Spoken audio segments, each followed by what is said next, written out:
It was just announced there was no collusion with Russia, the most ridiculous thing I've ever heard. The Attorney General has filed his 4-page summary of the Mueller report, but we don't have the actual Mueller report yet. And so the process that the Attorney General is going through now is reviewing that document and basically figuring out what needs to be redacted in order to preserve and protect what's called grand jury information. Basically, the report says there's no collusion, no conspiracy, but it's much more equivocal, much more caveated on the question of did the president obstruct justice in his various efforts to fight this investigation. On that point, something kind of odd happened. Mueller decided not to reach a prosecutorial decision. As described by Barr, the Attorney General, he basically presents the pro and con argument for obstruction, but doesn't reach a conclusion of his own. That's pretty unusual for prosecutors to do, particularly because in standard prosecution work, if you can't reach a decision on something, that means you don't make a charge, you don't make an accusation.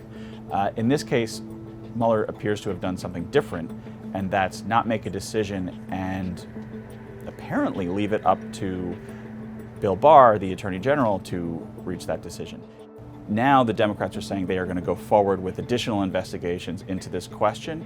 It's not clear to me that a fairly small staff congressional committees are going to be able to do anything like the work Bob Mueller could do with his crew. If nothing else, it may keep the issue alive as a political fight for Democrats heading into the 2020 elections. But Democrats are probably not going to be satisfied with the redactions. They're probably not going to be satisfied. They've said they won't be satisfied with just the report. The Democrats in Congress could certainly subpoena Mueller himself to get his answers to these questions.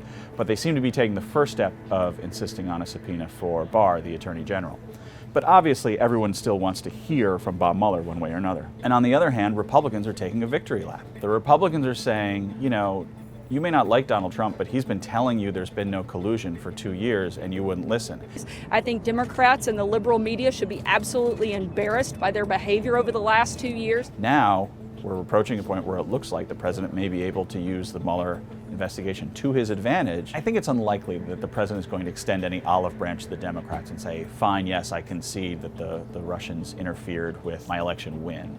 I think the president views that as basically an attack on the legitimacy of his own win. Obviously, he also has an issue with it because that led ultimately to the Russia investigation of his own conduct. And look, the president has made very clear he likes the Russian president, and it doesn't really matter to him to some degree what his own intelligence community officials tell him about that. I think there's going to be a lot of pressing by lawmakers on the Hill to figure out exactly what the conversations were between the special counsel Bob Mueller and Bill Barr, the Attorney General, and the Deputy Attorney General, Rod Rosenstein, because I think the Democrats' sense of vulnerability, or at least some conflict, internal conflict, on this question of obstruction. And I think they're trying to understand, did Bill Barr put his finger on the scale in some way? Did he push Mueller not to reach a conclusion? Or were there other disagreements inside either the special counsel's office or the Justice Department about the question of obstruction? It's going to be really important for the outside world to have faith in how this was done,